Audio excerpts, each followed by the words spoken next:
రాజు గారికి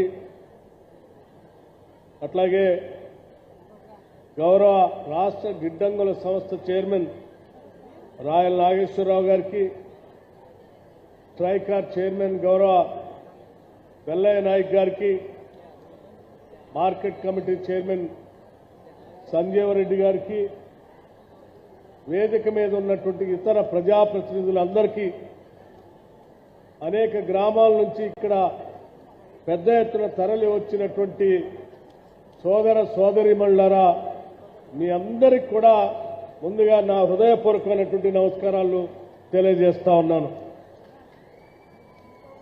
ఈ కే సముద్రం ఈ మహబూబాబాద్ శాసనసభ నియోజకవర్గంలో మీ అందరితో కలిసి మాట్లాడేటువంటి అవకాశం కల్పించినటువంటి గౌరవ శాసనసభ్యులకి, గౌరవ రాష్ట్ర ప్రభుత్వ సలహాదారు వేం నరేందర్ రెడ్డి గారికి, పార్లమెంటు సభ్యులు బలరాం నాయక్ గారికి మేమందరం నా హృదయపూర్వకమైనటువంటి కృతజ్ఞతలు కూడా తెలియజేస్తా ఉన్నాను.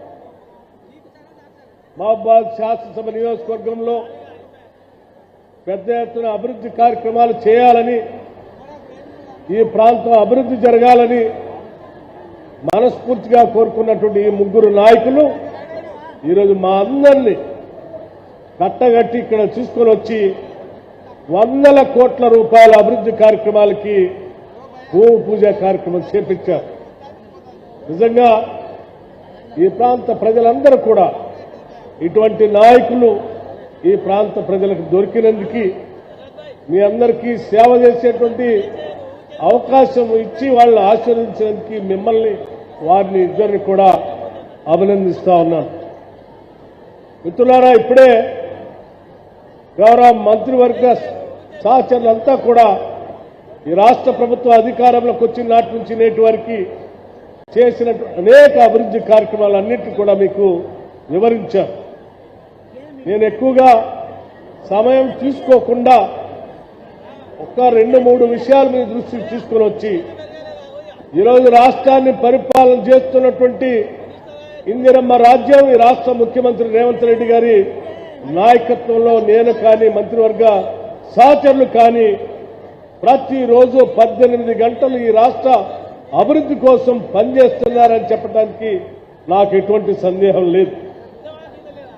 రాష్ట్రంలో రూపాయి పోగేసి తెచ్చుకున్న రాష్ట్ర ప్రజలకు సంక్షేమ కార్యక్రమాలతో పాటు అభివృద్ధి కార్యక్రమాలు కూడా అందించి తెలంగాణ రైజింగ్ అని చెప్పి తెలంగాణ మోడల్ ఈ దేశంలో ఉండాలనేటువంటి ఆలోచనతో ఈరోజు దేశంలో ఉన్నటువంటి అన్ని రాష్ట్రాల ప్రజాప్రతినిధులు కానీ ప్రభుత్వాలు కానీ తెలంగాణ వచ్చి చూసి తెలంగాణ మోడల్ లాగా మహారాష్ట్రం కూడా అభివృద్ధి చెందాలని కోరుకునే స్థాయిలో ఈరోజు మన ప్రభుత్వం ప్రజాప్రభుత్వం పనిచేస్తా ఉంది. అందుకే ఈరోజు దేశంలో ఎక్కడ పోయినా తెలంగాణ మోడల్ అని మాట్లాడుతూ ఉన్నారు. దానికి చాలా కారణాలు ఉన్నాయి. ఉదాహరణకి ఈ రాష్ట్రంలో ఉన్నటువంటి 1,12,00,000 కుటుంబాలు ఉంటే ప్రతి కుటుంబానికి కూడా సంబంధించిన అవసరాలని ఈ రాష్ట్ర ప్రభుత్వం తీరుస్తా ఉంది. ఉదాహరణకి ఒక కుటుంబాన్ని ఒక యూనిట్గా తీసుకొని రాష్ట్ర వ్యాప్తంగా మనం ఆలోచన చేస్తే, ఏదైనా ఒక కుటుంబానికి ఇల్లు లేకపోతే ఇందిరమ్మ ఇల్లు 5 లక్షల రూపాయలతో ఇస్తా ఉంది. ఆ కుటుంబంలో రైతు పంట పండించుకుంటా ఉంటే రైతు భరోసా ఇస్తా ఉంది.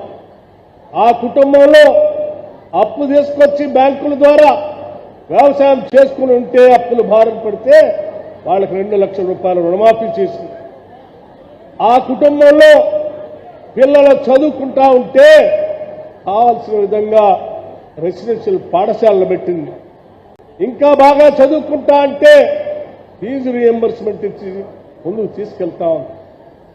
ఆ కుటుంబంలో ఎవరైనా పెద్దవాళ్ళు, వృద్ధులు, వికలాంగులు ఉంటే వాళ్ళకి పెన్షన్ ఇస్తా ఉంది. ఆ కుటుంబానికి ఆహారం కోసం కావలసిన విధంగా సన్నబియ్యం ఇస్తా ఉంది. సన్నబియ్యం ఇచ్చిన రేషన్ ని వండుకోవటానికి కావలసిన విధంగా ఉచితంగా ఆరోగ్యశ్రీతో పాటు ఉచితంగా గ్యాస్ సిలిండర్ ఇస్తాం.